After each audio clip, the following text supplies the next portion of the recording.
ये बच्चों next question कह रहा है the number of atoms of each element is conserved in any chemical reaction. ठीक है, कह रहा है किसी भी केमिकल रिएक्शन में जो नंबर ऑफ एटम होता है, जैसे मान लो कि एक एग्जांपल ले लेते हैं, हमने ले लिया H2 प्लस N2, ठीक है, और यहाँ पर बन रहा है NH3। ठीक है, तो अब देखो यहाँ पर रिएक्टेंट देखो और प्रोडक्ट देखो, दोनों के में अगर एटम की संख्या आप देखिए तो आप यहाँ पर हाइड्रोजन की एटम आप देख रहे हैं कि यहाँ पर हाइड्रोजन के तो 2 एटम आपने लिया है, नाइट्रोजन के तो आपने 2 एटम लिया है, लेकिन यहाँ पर नाइट्रोजन का 1 एटम है और हाइड्रोजन का आपने 3 एटम ले लिया। ठीक है, तो यहाँ पर अगर हम 2 हाइड्रोजन यहाँ पर अगर आपने देखो, अगर अब मैं एक बार पहले की एग्जाम्पल से आपको समझा रही हूँ, जैसे मैंने एक ले लिया, मान लो एक बर्तन ले लिया, ठीक है, इसमें मैं गिन करके चावल के 100 दाने डाल रही हूँ, ठीक है, और इसको मैं बॉयल कर रही हूँ। तो बॉयल होने के बाद आफ्टर बॉयलिंग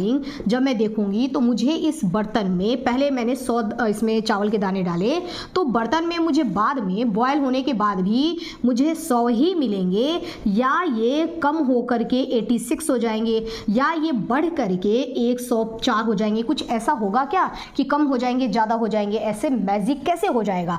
जब मैंने 100 लिए हैं तो 100 ही रहेंगे ना, इसमें बॉयल होने के बाद भी 100 ही रहेगा। अब यहाँ पर देखिए, यहाँ पर जब मैंने यहाँ पर 2 हाइड्रोजन लिया है तो यहाँ 3 हाइड्रोजन उसमें कैसे आ सकता है? पॉसिबल है क्या? No, it is not possible. जब मैंने यहाँ पर 2 नाइट्रोजन लिया है तो एक नाइट्रोजन गायब कैसे हो जाएगा? वो नाइट्रोजन भी तो दिखना चाहिए, इसलिए रिएक्शन को बैलेंस किया जाता है। तो यही बोल रहा है कि किसी भी रिएक्शन में रिएक्टेंट और प्रोडक्ट दोनों में, इसमें जितना आप रिएक्टेंट लेंगे उतने ही आपको प्रोडक्ट के में, जितना आपने रिएक्टेंट में एटम लिया है प्रोडक्ट में भी उतने ही एटम रहते हैं। ये कंजर्व रहते हैं, मतलब जितने हैं उतने ही रहेंगे, चेंज नहीं होंगे, इसलिए हमको रिएक्शन को बैलेंस करना होता है। तो यहाँ हाइड्रोजन 2 है, यहाँ हाइड्रोजन 3 हमको दिखाई दे रहा है, तो हम क्या करेंगे कि यहाँ पर आगे 3 लगा देंगे, तो ये क्या हो जाएगा 3 2 जा 6। तो यहाँ पर अब हाइड्रोजन क्या हो गया बच्चों? यहाँ हाइड्रोजन हो गया 6 और यहाँ हाइड्रोजन 2 है, अरे सॉरी 3 है, तो हमने यहाँ पर 2 लगा दिया, 3 2 जा 6। ठीक है, अब यहाँ पर देखो हाइड्रोजन कितना हो गया?